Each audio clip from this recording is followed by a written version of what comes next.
దేవుని ఘనమైన నామమునకు స్తోత్రములు.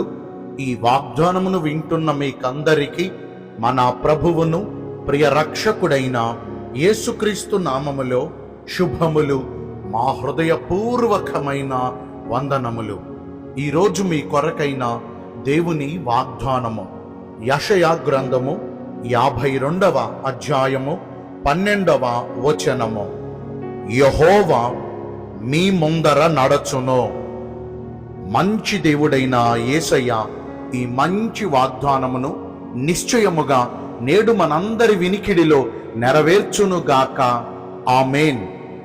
ఈ వాగ్దానాన్ని వింటున్న ప్రియ దైవ జనాంగమా, మన పితరులను, మన పూర్వీకులైన దేవుని ప్రజలైనటువంటి ఇశ్రాయేలు జనాంగము ఐగుప్తు దేశములో బానిసలుగా బ్రతుకుచు వారు పెట్టుచున్నటువంటి వెట్టి చాకిరీలను చెయ్యలేక వారు నిట్టూర్పులు విడుచుచు తమ దేవుడైన యెహోవాకు మొర్ర పెట్టినప్పుడు సైన్యములకు అధిపతి అయిన యెహోవా వారి మొర్రను ఆలకించి, వారి మూలుగుల ధ్వనిని ఆలకించి వారి మధ్యకు దిగి వచ్చి ఆశ్చర్యకరముగా వారుకున్నటువంటి ఆ బానిస సంఖ్యలను తెంచివేసి ఐగుప్తు దేశపు బానిస బ్రతుకు నుండి వారిని విడిపించి తాను వాగ్దానములు చేసి వాగ్దాన భూమికి వారిని నడిపించారు.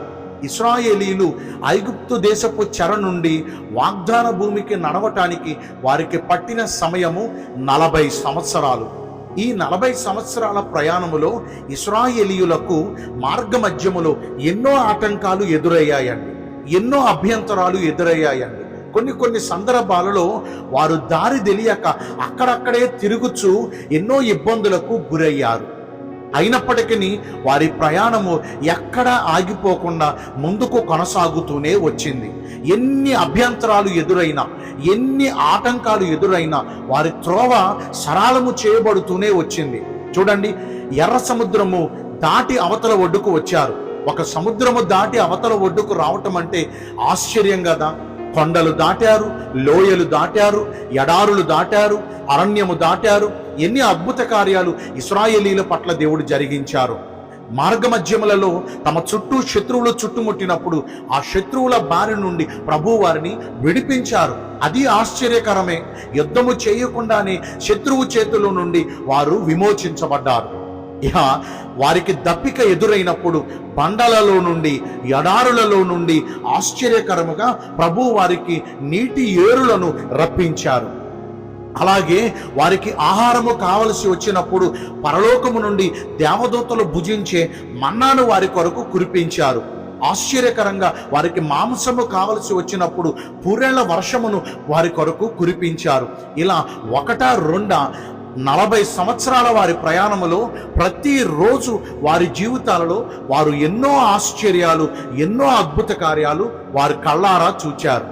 మరి ఇన్ని ఆశ్చర్యాలు, ఇన్ని అద్భుతాలు వారు చూడటానికి, వారు అనుభవించడానికి గల కారణం ఏంటంటే, సైన్యములకు అధిపతి అయిన యెహోవా దేవుడు పగలు మేఘస్తంభముగాను, రాత్రివేళ అగ్ని స్తంభముగాను వారికి ముందుగా పోవచ్చు వారి త్రోవలన్నీ సరళము చేసుకుంటూ వచ్చారు.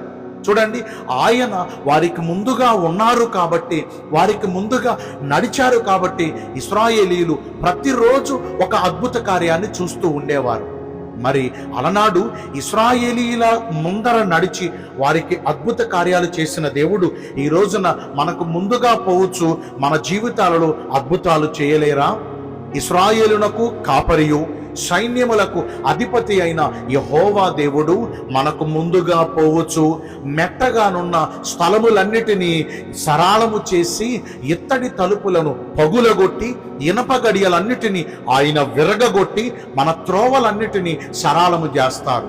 మనము చేయుచున్న పనులలో, మనము చేయుచున్న ప్రయత్నాలలో, మన కార్యములలో కొన్నిసార్లు మనకు ఎన్నో ఆటంకాలు ఎదురవుతూ ఉంటాయి. అవి జయించుకుని ముందుకు వెళ్ళలేక, ఆ పనులన్నీ ఆగిపోయి వెనక్కి వెళ్ళలేక అయోమయ స్థితిలో మనం ఉంటాము.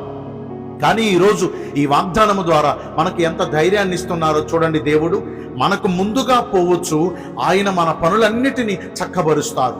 అది ఏ ఆటంకమైనా కావచ్చు, అది ఏ అభ్యంతరమైనా కావచ్చు, వాటన్నిటినీ ఆయన సరళము చేస్తానంటున్నారు. అది అసాధ్యకరమైన మన దేవుడు వాటిని సుసాధ్యములు చేస్తారు. మరి ఈ రోజున దేవుడు మనకు ముందుగా పోవచ్చు, మన త్రోవలన్నీ సరళము చేస్తూ మన పని యావత్తును సఫలపరచాలంటే మనము ఎలాగున ప్రవర్తించాలి? యెహోవా మనకు ముందుగా నడుచున్నట్లుగా మనం ఆయనను వెంబడించాలి. ఆయన గొర్రెలమైన మనము ఆయన స్వరాన్ని వినాలి, ఆయన త్రోవలన్నిటిని అనుసరించి నడుచుకోవాలి. నేడు మనము యెహోవా వాక్కును శ్రద్ధగా ఆలకించుచు ఆయన చూపించుచున్న మార్గములలోనూ ఆయన మనకు ఆజ్ఞాపించిన ఆయన ఆజ్ఞలన్నిటినీ, ఆయన కట్టడలన్నిటినీ, ఆయన శాసనములన్నిటినీ శ్రద్ధగా ఆలకించడం మాత్రమే కాదండి, అనుసరించి నడుచుకోవాలి. అంటే ప్రభు మన ముందు నడవాలంటే మనము ఆయనను వెంబడించాలి, అంటే ఆయనను అనుసరించి నడుచుకోవాలి. ప్రకటన గ్రంథం 1వ అధ్యాయం 3వ వచనములో యోహాను భక్తుడు ఇలాగున సెలవిస్తున్నాడు, సమయము సమీపించుచున్నది గనుక ఈ ప్రవచన వాక్యములు చదువువాడును వాటిని విని ఇందులో రాయబడిన సంగతులు గైకొనువాడును ధన్యుడు.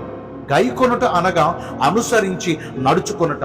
ఏదైతే మనము ప్రతిరోజు చదువుతున్నామో, ఏ మాటలైతే మనము శ్రద్ధగా వింటున్నామో, ఆ చదివిన వాటిని, ఆ విన్న వాక్యములను అనుసరించి నడవాలి.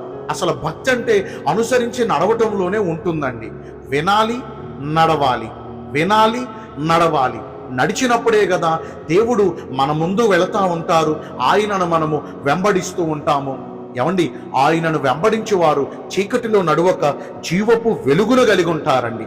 మరి ఈ రోజున దేవునిని వెంబడించగలుగుతున్నామే? ఇంతవరకు మనము వ్యర్థమైన లోకాన్ని, వ్యర్థమైన లోక మనుషులను ఇంకెవరెవరనో మనము వెంబడించి ఉన్నామేమో.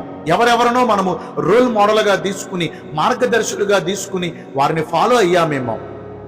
లోక మనుషులను, లోక అధికారులను, లోకములో ఉన్న వాటిని ఫాలో అయినంత వరకు మనకి ఏ మేలు కలిసిరా.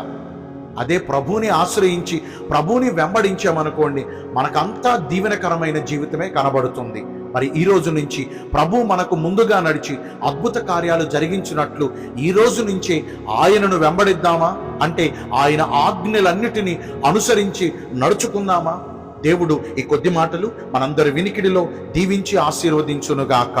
ఆమేన్. మీ అందరి కొరకు వచ్చిన ప్రార్థన చేస్తానండి. పరిశుద్ధుడా, ప్రేమ కలిగిన యేసురాజా, మీ కృపగల ఘనమైన నామమును బట్టి నిండు మనసుతో కోట్ల కొలదిగా మీకు మా కృతజ్ఞతా స్తుతులు, స్తోత్రములు, వందనాలు చెల్లిస్తున్నాము. మీరు మాకు ముందుగా నడవాలంటే మేము నిన్ను వెంబడించాలి, మీ ఆజ్ఞలను అనుసరించాలని ఈరోజు వాగ్దానము ద్వారా తెలుసుకున్నాం. మీ చిత్తానుసారముగా ప్రవర్తించి ఈ వాగ్దాన ఫలమును పొందుకునే కృపను నేడు మాకందరికీ దయచేయండి. ఈ రోజున ఎందరైతే పుట్టిన రోజులను, వివాహ దినములను, ఇతరమైన శుభకార్యములను జరిగించుకుంటున్నారో వారందరికీ మెండైన దీవెనలు కుమ్మరించమని, మీ రాకడ కొరకు మమ్మను సిద్ధపరచమని యేసుక్రీస్తు ప్రశస్త నామమున ప్రార్థించి వేడుకొనుచున్నాను మా ప్రియ పరలోకపు తండ్రి. ఆమేన్.